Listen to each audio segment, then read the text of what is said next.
Nesse trecho de Macabeus capítulo 4, o texto detalha o ápice da corrupção sacerdotal e política. O assassinato de Onias III, uma figura de justiça e moderação, é um ponto de virada dramático. Apesar da reação de indignação e da justiça aparente do rei Antíoco, que puniu o assassino, o poder do dinheiro prevaleceu. Menelau, o verdadeiro culpado, consegue comprar sua absolvição e os defensores da justiça são sumariamente executados. O capítulo serve como um exemplo sombrio de como a ganância e a malícia levaram à profanação do sacerdócio e à perseguição daqueles que permaneciam fiéis à lei. Vamos à leitura. 2 Macabeus, capítulo 4, dos versículos 30 ao 50. Entremente, os habitantes de Tarso e de Malos se revoltaram porque suas cidades haviam sido entregues a Antioquide, concubina do rei. Partiu, pois, este a toda pressa para restabelecer a calma, deixando como seu lugar tenente Andrônico, um de seus dignatários. Menelau viu que a circunstância lhe era favorável e se reconciliou com Andrônico por meio de objetos de ouro roubados ao templo. Chegou igualmente a vendê-los em Tiro e nas cidades vizinhas. Quando soube disso com clareza, Onias repreendeu, conservando-se retirado no território inviolável de Dáfne, perto de Antioquia. Por causa disso, Menelau tomou a parte Andrônico e induziu a matar Onias. Andrônico dirigiu-se, pois, para junto dele, enganou-o com astúcia, deu-lhe garantias que confirmou por juramento, levou-a e deixou seu esconderijo e matou no mesmo instante, sem nenhuma consideração pela justiça. Não só os judeus, mas também muitos estrangeiros ficaram indignados e consternados com esse assassino iníquo. E quando o rei entrou na cidade de Cilícia, tanto os judeus da cidade como os gregos contrários à violência vieram investigar o motivo da morte arbitrária de Onias. Antíoco ficou profundamente abatido e tocado de compaixão. Chorou ao lembrar-se da sabedoria e da grande moderação do finado. Excitado assim por uma cólera violenta, despojou imediatamente Andrônico de suas púrpuras, rasgou-lhe as vestes, mandou que levasse através de toda a cidade até o lugar onde havia lançado a mão sacrílega sobre Onias, e ali acabou com a vida do homicida. Assim o Senhor deu-lhe o merecido castigo. Ora, em Jerusalém, Licímaco, de acordo com Menelau, multiplicou os roubos sacrílegos, e divulgado o rumor, o povo revoltou-se contra Licímaco, porque muitos objetos de ouro haviam sido levados. Como a multidão se houvesse sublevado em cólera, Licímaco armou cerca de 3.000 homens e deu sinal para uma injusta repreensão, sob a chefia de um certo Aurano, homem avançado em idade, não menos em loucura. Todavia, o povo tomou conhecimento da trama de Licímaco, uns se muniram de pedras, outros de paus. Alguns ajuntaram o pó da terra e atiraram sobre os homens de Licímaco. Desse modo, muitos foram os feridos, alguns mortos e os restantes postos em fuga. Quanto ao próprio sacrílego, mataram-no junto ao tesouro. Por todas essas desordens, foi instaurado um processo contra Menelau. Quando o rei veio a Tiro, 3 enviados da Assembleia dos Anciãos sustentaram a acusação diante dele. Mas Menelau, que se julgava já derrotado, prometeu grande soma de dinheiro a Ptolomeu, filho de Dorimeno, para que ele lhe granjeasse o favor do rei. Ptolomeu conduziu, pois, o rei para debaixo de um peristilo, como se fosse para tomar ar fresco, e fê-lo mudar de sentimento, de modo que Menelau, posto que responsável por todo o mal, foi considerado pelo rei inocente de todas as acusações que pesavam sobre ele, e condenou à morte os infelizes que teriam sido julgados inocentes, mesmo se tivesse pleitado diante dos citas. Assim, os que só tinham tomado a palavra para defender os interesses da cidade, do povo e dos objetos sagrados sofreram essa pena injusta. Por isso, os próprios tírios ficaram de tal maneira encolerizados com esse crime que subvencionaram magnificamente os gastos de suas sepulturas. Quanto a Menelau, por causa da cobiça dos poderosos, conservou seu cargo, mas cresceu em malícia e tornou-se o verdadeiro inimigo de seus concidadãos. O resumo do capítulo 5 de Macabeus é um capítulo de grande intensidade dramática. Ele narra a escalada da crise, desde presságios celestes até o massacre e a profanação do templo. A narrativa culpa a corrupção interna, Jação e Menelau, por abrir as portas para a violência de Antíoco, mas também vê a mão de Deus agindo no castigo e na promessa de restauração. O capítulo termina com o surgimento de Judas Macabeu, que, fugindo para o deserto, prepara o terreno para a revolta que será o foco do restante do livro. 2 Macabeus, capítulo 5. Por essa ocasião, Antíoco organizou sua segunda expedição contra o Egito.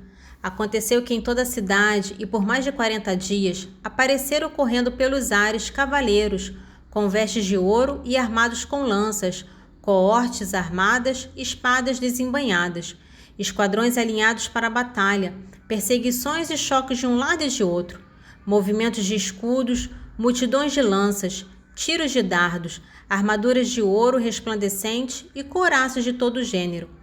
Por isso, todos rezavam para que tais aparições produzissem acontecimentos favoráveis. Espalhando-se a notícia, aliás falsa, da morte de Antíoco, Jação tomou consigo ao menos 1000 homens e atacou subitamente a cidade. Travou-se o combate sobre os muros e a cidade estava já tomada, quando Menelau fugiu para Acrópole. Jação massacrou sem piedade seus próprios concidadãos, esquecendo-se de que uma vitória ganha sobre compatriotas é a maior das desgraças, e agiu como se levantasse troféus de inimigos e não de compatriotas. Todavia, não lhe foi possível conquistar o poder, e só recolhendo de sua maquinação a vergonha, fugiu de novo para a terra dos Amonitas. Pereceu, enfim, miseravelmente, porque, acusado junto de Aretas, chefe dos árabes, fugiu de cidade em cidade, e, perseguido por todos, detestado como apóstata das leis, desprezado como carrasco de sua pátria e de seus concidadãos, foi levado para o Egito. Aquele que tinha lançado fora de sua pátria tanta gente pereceu, numa terra estrangeira, tendo ido para junto dos espartanos, com a esperança de ali encontrar refúgio por causa de uma origem comum. E após ter lançado por terra tantos homens, sem sepultá-los, não foi chorado por ninguém, não recebeu as honras dos funerais e nem um lugar no túmulo de seus pais. Quando a notícia desses acontecimentos chegou aos ouvidos do rei, ele concluiu que a Judéia queria desertar. Trazendo seu exército do Egito, com um ânimo enfurecido, conquistou a cidade pelas armas. Ordenou aos soldados que matassem sem compaixão aqueles que caíssem em suas mãos e que degolassem os que se refugiassem nas casas. Houve, pois, uma mortandade de jovens e de velhos, carnificina de homens, mulheres e crianças, um massacre de donzelas e de meninos. Em 3 dias houve 80.000 vítimas, das quais 40.000 foram mortas e outras tantas vendidas como escravas.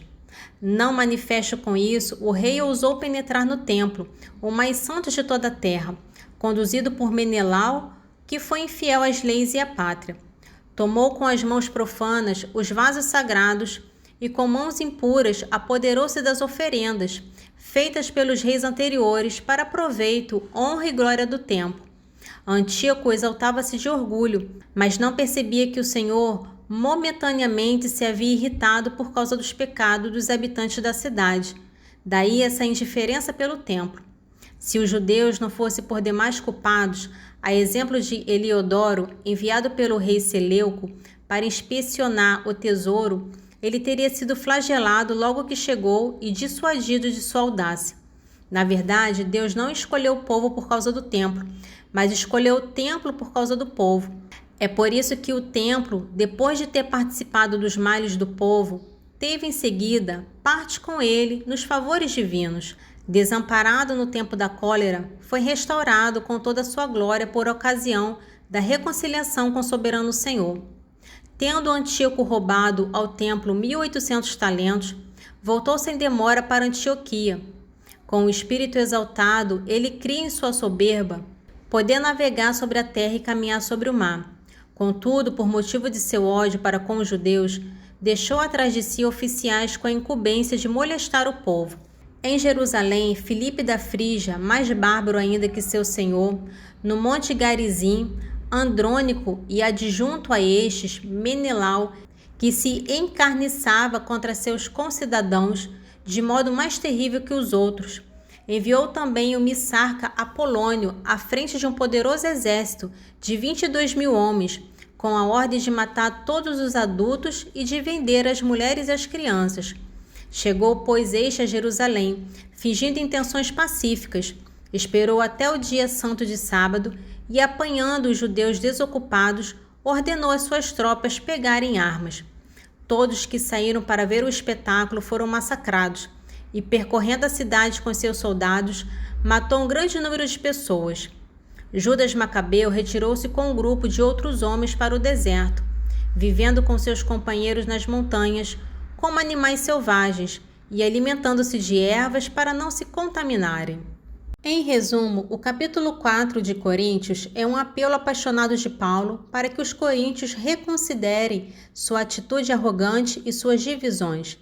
Ele reverte a lógica do mundo, mostrando que a verdadeira força de Deus se manifesta na humildade e no sofrimento. O capítulo é uma poderosa defesa do ministério apostólico e uma exortação à igreja para que abandone o orgulho e se una em Cristo, seu único fundamento.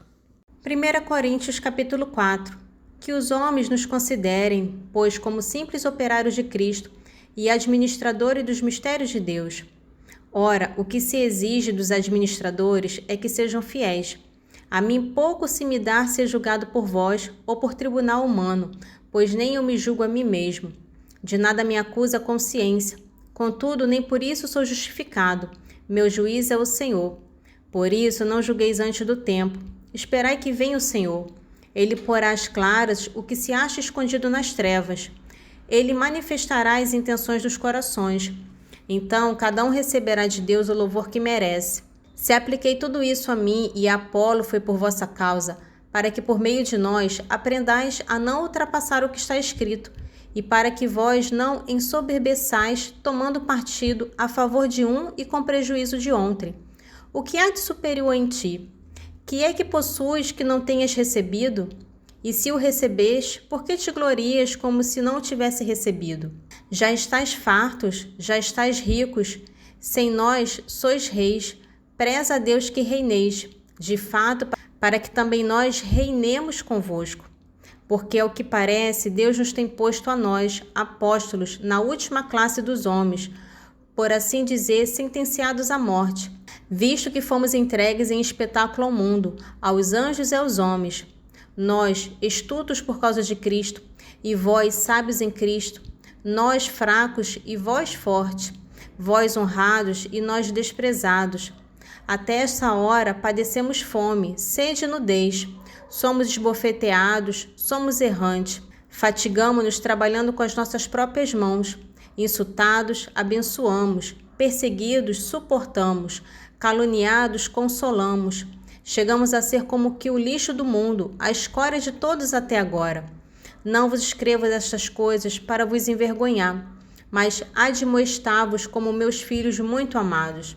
Com efeito, ainda que tivestes 10.000 mestres em Cristo, não tendes muitos pais. Ora, fui eu que vos gerei em Cristo Jesus pelo Evangelho. Por isso vos conjuro a que sejais meus imitadores. Para isso é que vos enviei Timóteo, meu filho, muito amado e fiel no Senhor. Ele vos recordará as minhas normas de conduta, tais como as ensino por toda parte, em todas as igrejas. Alguns, presumindo que eu não mais iria ter convosco, encheram-se de orgulho, mas brevemente irei ter convosco se Deus quiser. E tomarei conhecimento não do que esses orgulhosos falam, mas do que são capazes, porque o reino de Deus não consiste em palavras, mas em atos. Que preferis, que eu vá visitar-vos com a vara ou com caridade e espírito de mansidão? Nesse trecho do Salmo, Davi, em um momento de angústia, eleva sua voz a Deus. A oração é marcada por um profundo senso de dependência e humildade. Ele não se apresenta a Deus com méritos próprios, mas se descreve como pobre e miserável, confiando unicamente na misericórdia e no poder de Deus. Cada verso é um clamor por proteção, consolo e salvação, construído sobre a certeza da bondade de Deus e sua prontidão em ouvir aqueles que o invocam. Salmo 85, dos versículos 1 ao 7. Inclinai, Senhor, vossos ouvidos e atendei-me, porque sou pobre e miserável. Protegei minha alma, pois vos sou fiel. Salvai o servidor que em vós confia. Vós sois meu Deus. Tende compaixão de mim, Senhor, pois a vós eu clamo sem cessar. Consolai o coração de vosso servo, porque é para vós, Senhor, que eu elevo minha alma. Porquanto vós sois, Senhor, clemente e bom, cheio de misericórdia, para quantos vos invoco. Escutai, Senhor, a minha oração, atendei a minha suplicante voz. Neste dia de angústia é para vós que eu clamo, porque vós me atendereis. No capítulo 3 de Eclesiástico, esse trecho se divide em duas partes. A primeira é uma continuação da exortação para honrar os pais, mas com um foco particular nas dificuldades da velhice. A segunda parte é uma meditação sobre a humildade, que o autor considera a base para a verdadeira sabedoria. Ele adverte contra a arrogância e a busca por mistérios insondáveis, sugerindo que o temor de Deus é o verdadeiro caminho para o conhecimento. Eclesiástico capítulo 3, dos versículos 11 ao 21. A bênção paterna fortalece a casa de seus filhos. A maldição de uma mãe a arrasa até os alicerces. Não te glories do que desonra teu pai, pois a vergonha dele não poderia ser glória para ti. Pois um homem adquire glória com a honra de seu pai, e um pai sem honra é a vergonha do filho. Meu filho, ajuda a velhice de teu pai. Não o desgoste durante a sua vida. Se seu espírito desfalecer, sê indulgente. Não o desprezes porque te sentes forte, pois tua caridade para com teu pai não será esquecida. E por teres suportado os defeitos de tua mãe, te será dada uma recompensa. Tua casa se tornará próspera na justiça. Tu serás lembrado de ti no dia da aflição, e teus pecados se dissolverão como gelo ao sol forte. Como é infame aquele que abandona seu pai, como é amaldiçoado por Deus aquele que irrita sua mãe. Meu filho, faze o que fazes com doçura, e mais do que a estima dos homens, ganharás o afeto deles. Quanto mais fores elevado, mais te humilharás em tudo, e perante Deus acharás misericórdia, porque só a Deus pertence a onipotência, e é pelos humildes que ele é verdadeiramente honrado.